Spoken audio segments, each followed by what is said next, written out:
Alhamdulillahi Rabbil Alamin, wal aqibatu lil muttaqin, wala udwana illa 'alal zalimin. Wassalatu wassalamu ala sayyidil mursalin, sayyidil wujud, al-mawjud likulli mawjud, sayyidina wa habibina wa adimuna, aslul wujud, Muhammadin sallallahu alaihi wasallam wa ala alihi wa ashabihi al-mahbub ila yaumil qiyamah. Hadratul mukarramin, para alim, para ulama, para asatidz, bapak-bapak, ibu-ibu segenap jemaah Majelis Nurul Hidayah yang tak dapat kami sebut satu persatu nama, pangkat dan gelarnya, namun tidak mengurangi rasa hormat kami pada kesempatan yang berbahagia ini, yang insya Allah kesemuanya akan mendapat ma'unah dari Allah Subhanahu wa ta'ala. Salawat dan salam semoga tetap terlimpahkan terhadap junjungan kita Nabi Agung, Nabi besar Muhammad Rasulullah sallallahu alaihi wasallam, yang tiada henti-hentinya selalu memikirkan umatnya, bahkan sampai dia lupa untuk memikirkan dirinya sendiri, memikirkan keluarganya dan yang lainnya. Begitu agung, begitu mulianya, begitu cintanya kepada umatnya, sampai-sampai beliau tidak mau masuk ke surga Allah sebelum umatnya masuk ke dalamnya. Tentu kita sebagai umat yang baik, kita sebagai umat yang cinta juga kepada Rasulullah SAW, tidak akan pernah henti-hentinya membaca salawat kepadanya, dengan harapan dengan kita banyak membaca salawat kita akan mendapatkan syafaat dari beliau nanti di hari kiamat. Hadirin yang dimuliakan Allah Subhanahu wa ta'ala, sudah menjadi seharusnya, sudah menjadi sepantasnya setiap makhluk yang diciptakan oleh Allah Subhanahu wa ta'ala di muka bumi ini, baik itu makhluk yang sifatnya hanya merupakan untuk kebutuhan makhluk yang lain, ataupun makhluk yang memang diberi tanggung jawab oleh Allah Subhanahu wa ta'ala untuk mengelola bumi ini, untuk pula menyembah kepada penciptanya. Dari makhluk yang paling kecil sampai makhluk yang paling besar, dari makhluk yang tidak berakal sampai makhluk yang berakal, semuanya tidak lepas dari pengawasan Allah Subhanahu wa ta'ala. Hanya saja kalau makhluk itu hanya diciptakan oleh Allah sebagai pelengkap bagi makhluk yang lain, dia tidak akan dapat tanggung jawab nanti di hadapan Allah Subhanahu wa ta'ala. Beda dengan makhluk yang diciptakan Allah Subhanahu wa ta'ala, tetapi di dalamnya ada tugas yang maha agung seperti kita manusia. Wa ma khalaqtul jinna wal insa illa liya'budun. Dan tidak akan aku ciptakan jin dan manusia kecuali agar beribadah kepadaku, kata Allah di dalam Al-Quran. Apa artinya? Manusia tidak hanya sekedar diciptakan Allah seperti binatang yang lain, tidak seperti makhluk-makhluk yang lain, tetapi di samping penciptaannya ada tanggung jawab nanti ketika menghadap Allah Subhanahu wa ta'ala. Tugas manusia adalah memanfaatkan bumi. Tugas manusia adalah menggunakan sebaik-baik mungkin kenikmatan yang diberikan Allah di muka bumi ini. Tetapi jangan lupa, kata Allah, kami beri kekuasaan untuk mengelola bumi, tetapi di lain pihak engkau punya kewajiban wa ma khalaqtul jinna wal insa illa liya'budun. Di samping tugasnya adalah sebagai pengatur bumi, inni ja'ilun fil ardi khalifah. Dari ayat ini kita dapat mengambil kesimpulan kalau makhluk lain meninggal sudah selesai, tidak ada tanggung jawab. Tetapi ketika itu manusia, ketika dia telah meninggalkan dunia, maka nanti tidak akan sampai di situ saja, tetapi dia harus mempertanggungjawabkan apa yang dia lakukan ketika di dunia, apa yang telah ia perbuat ketika hidup di dunia, baik dia melakukan kebaikan ataupun melakukan keburukan, baik itu yang umurnya pendek ataupun yang umurnya panjang. Semuanya tidak terlepas dari tanggung jawab ketika menghadap Allah Subhanahu wa ta'ala. Makanya di dalam sebuah hadis dijelaskan yang diriwayatkan oleh Abi Barzah Nadlah. Di dalam hadis ini dijelaskan apa kata Rasulullah, la tazulu qadama abdi, tidak akan pernah bergeser kedua kaki seorang hamba hatta yus'alu, sehingga dia nanti di padang mahsyar itu di yaumil kiamah ditanya oleh malaikat, paling tidak pertanyaannya 4 perkara. Jadi kata Rasulullah, di padang mahsyar nanti di hari kiamat seorang hamba tidak akan pernah dia bergeser kecuali ditanya dulu 4 perkara. Apa yang pertama? Yang pertama adalah an umrihi fima afna, yang akan ditanya oleh malaikat dari umurnya, umur yang pendek, umur yang panjang ketika ada di dunia, akan ditanya oleh malaikat fima afna, kemana kau gunakan umurmu itu. Kalau dia berumurlah misalnya 60 tahun, 60 tahun umurmu itu apa saja yang kau lakukan? Sholat 5 waktumu kau kerjakan apa tidak? Puasamu di bulan Ramadan kau kerjakan apa tidak? Tugasmu selama kau hidup, mulutmu yang diciptakan Allah dikasih lidah sehingga bisa berbicara, bicara apa saja yang telah engkau keluarkan dari lidahmu. Kaki yang telah dicukupkan oleh Allah sehingga bisa melangkah, dilangkahkan kemana saja kakimu. Tangan yang bisa memegang dan sebagainya digunakan kemana saja, apa saja yang kau pegang ketika hidup. Apakah kau memegang Al-Quran, kau gunakan matamu untuk melihat, kau gunakan lisanmu untuk selalu melafazkan kalam-kalam Allah, atau justru sebaliknya? Ketika tangan digunakan kepada hal kebaikan, kaki digunakan kepada kebajikan, mata melihat sesuatu yang diperintahkan Allah, kuping dihindarkan dari mendengar yang dilarang Allah Subhanahu wa ta'ala, maka insya Allah pertanyaan pertama orang itu akan lolos. Umur ternyata banyak digunakan kepada kebaikan.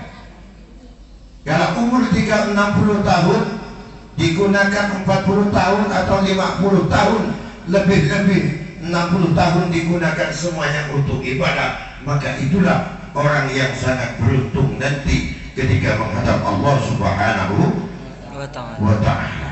Itu yang pertama. Yang kedua, wa an ilmihi bima amila bihi, yang akan menjadi pertanyaan dari ilmu yang dimilikinya itu, bagaimana dia mengamalkan ilmunya. Saudara-saudaraku kaum muslimin yang dimuliakan Allah, menuntut ilmu itu merupakan sebuah kewajiban bagi orang Islam laki-laki dan perempuan. Thalabul ilmi faridatun ala kulli muslimin wa muslimatin. Menuntut ilmu itu kewajiban bagi kaum muslim laki-laki dan perempuan. Artinya ketika itu disebut dengan sebuah kewajiban, maka orang Islam wajib untuk pintar, wajib memanfaatkan umur yang diberikan Allah Subhanahu wa Ta'ala untuk menuntut ilmu. Menuntut ilmu tidak melihat umur. Bukan umur yang masih 10 tahun, 20 tahun yang wajib menuntut ilmu, tetapi ketika engkau masih bernyawa, ketika nafas masih ada di dadamu dan engkau belum ditanam di tanah, maka kewajiban menuntut ilmu itu keharusan bagi orang Islam. Akan tetapi tidak cukup sampai di sini. Ketika ilmu telah engkau miliki, maka kemana ilmu itu engkau amalkan? Bagaimana engkau mengamalkan ilmunya? Apakah ketika engkau sudah punya ilmu, kemudian ilmu kau perjualbelikan, atau ilmu kau ajarkan pada kerabatmu, kepada anak istrimu, kepada keluargamu, kepada tetanggamu, dengan tanpa mengharapkan sesuatu apapun kecuali ridho Allah Subhanahu wa Ta'ala. Karena tidak diperbolehkan di dalam agama orang yang menuntut ilmu setelah ilmu didapat kemudian dikomersilkan. Kalau ada oknum-oknum yang seperti itu, ceramah dan sebagainya, mengajar dan sebagainya, kemudian dia memasang tarif, dia mau ajar kalau dibayar sekian, dia mau berceramah kalau dibayar sekian, maka sesungguhnya orang itu telah lepas dari yang harus dilakukan ketika mengamalkan ilmunya. Karena mengamalkan ilmu tidak lebih hanya karena lillahi ta'ala. Ataupun kalau memang ada ketika dia berceramah, ketika dia mengajarkan ilmunya, ada sedekah dari orang lain, itu beda judulnya, sah-sah saja. Tetapi yang tidak boleh adalah ketika kita mengajar, kita memasang tarif kepada orang lain. Kenapa? Karena ilmu wajib diamalkan, bukan untuk diperjualbelikan. Jadi ditanya nanti di hadapan Allah Subhanahu wa Ta'ala. Man su'ila an ilmin fakatamahu fa'uljima bilijamin minnar, kata Rasulullah. Barang siapa yang ditanya tentang sebuah ilmu, kemudian dia menyembunyikan ilmu yang dimilikinya, tidak mau mengajarkan kepada orang lain yang bertanya kepadanya, fa'uljima bilijamin minnar, maka orang itu nanti akan dimasukkan oleh Allah ke dalam neraka sebelum orang kafir. Na'udzubillah. Hati-hati para penuntut ilmu, kalian wajib menuntut ilmu, tetapi ilmu ketika telah dimiliki maka wajib untuk mengamalkannya. Al-ilmu bila amalin kasajari bila tamarin. Ilmu yang tak diamalkan laksana pohon yang tiada berbuah. Pohon kalau tak berbuah tak ada gunanya kecuali ditebang, dipotong-potong pakai siso, baru dikapak, jadikan kayu itu saja gunanya. Itu yang kedua. Yang ketiga, wa min malihi min aina iktasabahu wa nafaqatuhu. Tadi di depan kalau masalah umur pertanyaannya satu, ketika ilmu pertanyaannya juga satu, tapi ketika menyangkut pertanyaan tentang harta maka pertanyaannya dua, kata Rasulullah. Min aina iktasabahu wa nafaqatuhu. Dari mana kau dapatkan harta yang kau tumpuk-tumpuk itu? Dari mana kau dapatkan dan kemana kau gunakan harta itu? Itu pertanyaan nanti oleh malaikat di padang mahsyar. Kalau kita mendapatkan harta dari jalan yang benar, dari jalan yang dihalalkan Allah, dari jalan yang memang benar menurut syariat, maka insya Allah kita akan jadi orang selamat. Apabila harta itu kita gunakan ke jalan yang benar juga. Ini dapat hartanya dari jalan yang benar, tapi menggunakannya ke jalan yang salah, maka itu juga tidak benar, salah juga. Mendapatkan hartanya dari jalan yang tidak benar, digunakan ke jalan yang benar, salah juga. Kenapa?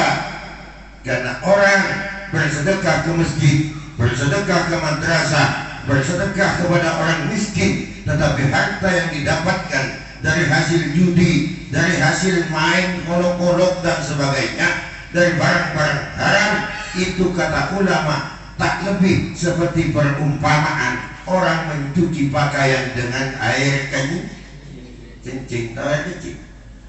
Air kencing itu suci apa najis? Najis, tapi dicucikan ke pakaian kotor. Pakaian yang kotor dicuci dengan air kencing, makin bersih apa makin bau? Makin bau. Sama. Maka ketika engkau ingin bersedekah, ketika ingin engkau menyumbang tentang kebaikan kepada orang lain dengan hartamu, maka upayakan apa yang kau sedekahkan itu adalah hal-hal harta yang bersih, yang terbebas dari harta-harta haram. Karena nanti dari mana engkau dapat, kemana engkau gunakan, kalau harta itu tadi dipertanyakan oleh Allah Subhanahu wa Ta'ala. Dulu di pengajian sebelumnya saya sudah pernah cerita, ada orang miskin, dia tidak punya apa-apa, hartanya untuk menghidupi anak istrinya itu dia hanya punya kapak. Gagangnya itu dari kayu, jadi kapak itulah yang dia gunakan setiap pagi pergi ke hutan mencari kayu bakar. Setelah dapat kayu bakar, dibawa pulang ke rumah, dijual oleh istrinya ke pasar, dapat duit cukup hanya untuk makan. Itulah yang dibelanjakan hari-hari. Tiba-tiba di kampungnya ini kan ada orang yang sangat kaya. Dia punya anak banyak, punya istri cantik-cantik, dan hartanya juga banyak. Jadi ketika akan meninggal, dia berwasiat kepada istrinya, istriku, kalau aku meninggal nanti, siapa yang mau menemaniku di dalam kubur selama 40 hari 40 malam, maka aku akan menghibahkan separuh dari hartaku kepada orang itu. Kalau katakanlah hartanya 20 miliar, berarti kalau separuh 10 miliar yang mau dikasihkan, asal ada yang menemani di dalam kubur 40 hari 40 malam. Ketika orang kaya itu meninggal, disiarkan wasiatnya siapa yang mau. Ternyata jangankan tetangganya, jangankan kerabatnya, jangankan orang-orang yang selama hidupnya dekat dengannya, yang dianggap kekasihnya dan sebagainya, istrinya sendiri pun, anaknya sendiri pun tak ada yang mau untuk menemaninya di dalam kubur selama 40 hari 40 malam. Ternyata cinta manusia itu ketika hidupnya, istri sayang ke suami waktu hidup saja, suami sayang ke istrinya waktu hidup mah. Mungkin penyawa dipeluk terus dicium, coba mati belum baru saja mati, coba suruh meluk, tak mau tuh. Berarti apa? Cintanya yang katanya sehidup semati, berarti cintanya kita gombal mati. Tidak ada yang mau, sampai istrinya juga tidak mau. Akhirnya si tadi tukang kapak tadi, tukang cari kayu yang miskin itu mendengar, si tukang kapak ini pun tak mau. Tapi karena rayuan dari istrinya, nah ini istri, jadi istri ini pengaruhnya sangat besar. Dia memang orangnya lemah lembut perempuan ini, tapi rayuannya dahsyat. Laki-laki jago kayak apapun, kalau udah dirayu perempuan, luluh lantak habis. Apa kata istrinya, bang? Kita bertahun-tahun hidup miskin, hari-hari kita hari ini kita mencari rezeki, hari itu juga yang kita makan, tidak pernah ada lebihnya. Anak kita semakin membesar, makin banyak kebutuhan. Kalau kesempatan ini tidak abang ambil, mau kapan lagi kita, bang? Akhirnya karena saran dari istrinya, si suami ini mau untuk menemani orang kaya yang meninggal tadi di dalam kubur selama 40 hari 40 malam. Malam pertama, jadi kubur itu ini kuburan orang yang kaya, di samping ini dibuat juga kuburan tapi bertetangga gitu. Nah, Udah dikubur, malam pertama malaikat datang, rupanya malaikat ini salah masuk. Jadi bukan cuma manusia yang salah masuk, malaikat pun bisa salah masuk. Tidak datang ke orang yang kaya tadi, tapi masuknya ke kuburan tukang kapak yang nemani itu. Jadi ditanya oleh malaikat, kalau bahasa kita, kau kerjanya apa di dunia? Aku kerjanya cuma tukang cari kayu dengan kapak. Kebetulan kapaknya rupanya dibawa sedikit itunya. Masuk ke dalam kubur pun bawa kapak saking situ. Ditanya, oh ini kau gunakan untuk mencari rezeki untuk anak istrimu dengan kapak ini? Ya, cerita bukan kapak tadi. Kalau dia tiap pagi cari kayu, setelah kayu dapat dibawa pulang, dibawa lagi oleh istrinya ke pasar, dijual, dibelikan makanan. Itulah hari-hari yang dilakukannya. Terus kapak kamu dapat dari mana? Oh beli. Kamu beli, dapat uang dari mana? Terus ditanya. Ternyata pertanyaan yang dilakukan oleh malaikat kepada tukang kapak tadi hanya urusan satu kapak saja, 40 hari 40 malam tak selesai. Tetapi ketika sudah sampai 40 hari 40 malam sesuai yang sudah dijanjikan, orang di atas kuburannya udah ramai nunggu. Kenapa? Karena ingin menyaksikan si tukang kapak sudah sukses mendampingi orang kaya yang meninggal itu. Karena apa? Karena hadiahnya adalah separuh dari harta konglomerat tadi. Tapi apa yang terjadi ketika digali, dikeluarkan tukang kapak tadi? Dia bukan malah senang, tapi dia malah sedih. Rupanya dia nangis. Ketika terbuka kuburan yang ada, dia nangis, bukan senang. Sedangkan istrinya yang nunggu di atas, anaknya yang nunggu, kerabatnya yang nunggu, senang dia. Dapat duit banyak. Setelah naik ke atas, apa kata istrinya? Bang, abang sukses, kita bakal jadi kaya raya bang. Kata suaminya yang dari dalam kubur, aku kaya raya apa?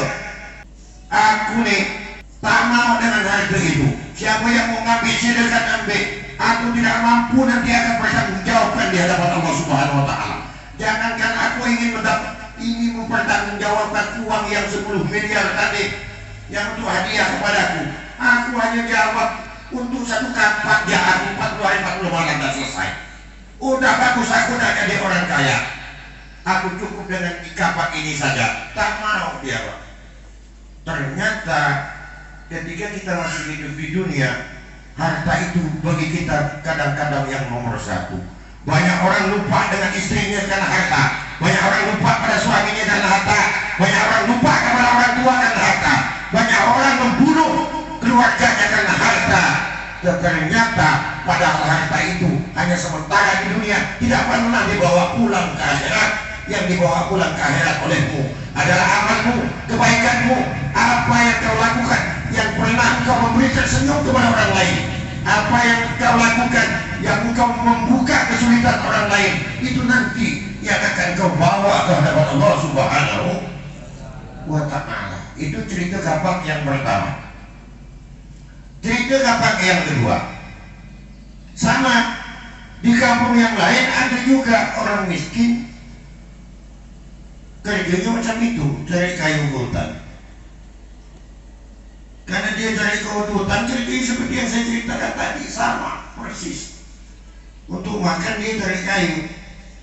Akhirnya suatu ketika bapak tukang kapak ini setelah dapat kayu di hutan belum balik ke rumahnya, melihat air terjun dia, melihat jernih, pengen mandi. Udah mandi, airnya jernih dalam. Udah mandi, duduk si bapak tukang kapak ini. Duduk karena kapak yang ada di depannya ini kena tendang kapaknya, kakinya kena tendang, akhirnya kapaknya jatuh ke dalam sungai tadi yang dalam tadi. Sedih dia, waduh gimana nih, padahal ini kapak satu-satunya untuk aku memberi makan anak istriku, tapi dia udah jatuh ke jurang. sementara mau beli dia tidak punya uang. Bagaimana besok aku mau cari kayu kalau kapak ini tak bisa kutemukan? Akhirnya mikir, setelah mikir apa? Ngambil keputusan dia, terpaksa aku harus terjun ke dalam untuk cari kapak. Ketika dia mau melangkahkan kakinya, tiba-tiba ada suara, ada malaikat manggil, Pak tukang kayu, ngapa kamu meloncat? Ditanya oleh malaikat, diceritakan, saya mau ngambil kapak saya yang jatuh ke dalam. Karena kalau kapak itu tak saya dapatkan, besok saya tak bisa cari kayu untuk dijual untuk beli makan anak istri saya. Waduh, kau tahu enggak, jurang ini dalam. Kalau kau meloncat ke dalam, bukan kapak yang kau dapatkan, tapi kau akan mati hanya terbawa air.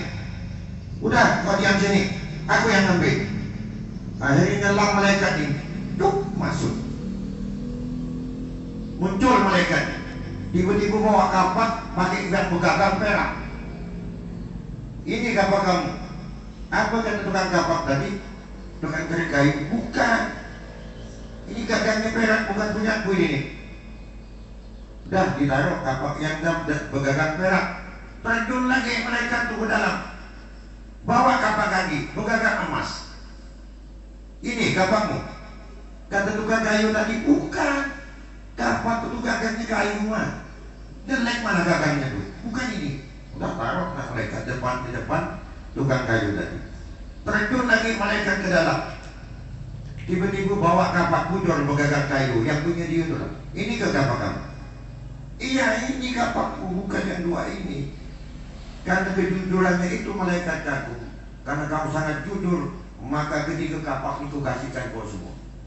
Kapak begagang emas, begagang perak dengan kapak asli dia dikasihkan. Akhirnya karena dapat itu dia senang dan menjadi orang enak hidupnya. Kenapa? Kan, wah kapak gagangnya emas, mau berapa kilo? Enak hidupnya. Akhirnya tersiar kemana-mana. Si tukang cari kayu yang hanya dengan kapak orang miskin itu menjadi orang kaya. Tidak lama si istri ngajak. Dulu kan bapak manggil bapak karena lagi miskin. Udah kaya kan manggil mas. Mas, coba gak kita pergi ke sungai yang dulu mas dapat kapak tuh. Kita nostalgia dari sana. Iya, kan itu sebabnya kita bisa jadi orang kaya. Akhirnya disetujui oleh suaminya, pergilah ke situ duduk-duduk lagi.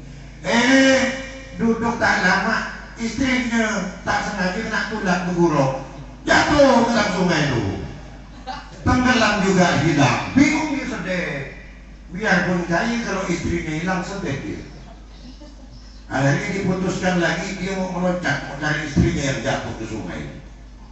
Ketemu lagi, didatangi lagi oleh malaikat yang sebelumnya itu. Apa kau meloncat? Diceritakan istrinya hilang. Setelah masuk ke dalam sungai, muncul malaikat itu bawa perempuan. Siapa yang keluar? Luna Maya. Ditanya oleh malaikat, inikah istrimu? Iya malaikat, ini istrimu. Mendengar jawaban itu, apa kata malaikat? Marah malaikat. Kalau waktu di kapak aku sangat kagum kepadamu terhadap kejujuranmu. Kau tidak tergiur dengan emas dengan perak yang kuberikan. Kau tetap karena kejujuranmu, maka kukasihkan semua. Kuberikan semua emas dan perak itu. Tetapi kenapa sekarang kamu berbohong? Kata malaikat. Padahal aku tahu Luna Maya ini bukan istrimu. Masih ada dua perempuan lagi di dalam sungai yang akan aku naikkan, termasuk istrimu di sana. Apa dia sambil gemetar? Jawab sambil gemetar. Malaikat, bukan aku tak mau jujur, tapi coba malaikat pikir. Dulu waktu di kapak, ketika kapak bergagang perak, aku tidak mengakui. Kapak bergagang emas, aku tidak mengakui. Ketika kapakku yang asli diberikan, semuanya kau kasihkan tiga-tiga. Aku udah tua malaikat. Untuk ngurus istriku yang sekonya gak ulah huyuk. Mana aku tadi bilang bukan, pasti kau nyelang lagi. Keluar perempuan lagi, ditanya nanti Dewi Persik yang keluar. Bukan, ku jawab bukan. Masuk lagi, keluar istriku nanti yang dibawa. 3 mereka nggak mampu luput kuda, ada uyok. Makanya aku minta dengan Maya 1 kuda. Nah, Dewi Persik dengan istriku ambil kau ya. Aku minta 1 kuda. Intinya apa? Dari yang kita ceramahkan malam ini, manusia itu ada batasnya, dan pada intinya manusia itu tidak lepas tanggung jawab nanti di sisi Allah Subhanahu wa ta'ala. Yang terakhir sedikit, wa an jasmihi bima ablah. Yang terakhir, dari tubuh kita, kau diberi tubuh ganteng, diberi tubuh cantik, gagah, perkasa dan sebagainya. Bima ablah, tubuhmu yang telah diberi tenaga, diberi kekuatan sehingga bisa berjalan, bisa bergerak dan sebagainya. Capekmu itu kau gunakan kemana? Apa capekmu karena bangun malam, sholat tahajud, sholat hajat, munajat kepada Allah Subhanahu wa ta'ala? Apakah capekmu kau gunakan ketika pagi kau berangkat untuk cari nafkah untuk anak istrimu, itu menjadi nilai ibadah kepadamu? Atau justru sebaliknya, tenaga yang diberikan oleh Allah Subhanahu wa ta'ala justru engkau gunakan untuk bermaksiat kepada Allah, ingkar kepada Allah, melakukan perbuatan yang dilarang oleh Allah Subhanahu wa ta'ala? 4 pertanyaan nanti yang tidak akan terlepas. Siapapun dia, mau pejabat, mau orang biasa, ketika menghadap Allah di padang mahsyar, maka malaikat tidak akan lepas dari 4 pertanyaan ini. Maka kita, ketika kita masih hidup di dunia hari ini, ketika nyawa masih ada di badan, belum terbang lepas dari tubuh kita, mari kita sama-sama, terutama jemaah Majelis Nurul Hidayah ini, mari gunakan waktu kita, gunakan harta kita, gunakan tenaga kita untuk selalu melaksanakan ibadah kebaikan-kebaikan kepada Allah. Wa may ya'mal mithqala dzarratin khairan yarah wa may ya'mal mithqala dzarratin syarran yarah. Tidak ada kebaikan sebiji sawi sekalipun kecuali nanti akan terlihat di hadapan Allah, dan tidak ada kejahatan yang dilakukan oleh kita ketika di dunia meskipun sebiji sawi kecuali nanti akan dampak di hadapan Allah Subhanahu wa ta'ala. Mari kita semangat semuanya. Hadirin yang dimuliakan Allah, demikian yang dapat kami sampaikan. Mudah-mudahan bermanfaat untuk kita semua. Ihdinas siratal mustaqim. Wal afwa minkum. Wassalamualaikum warahmatullahi wabarakatuh.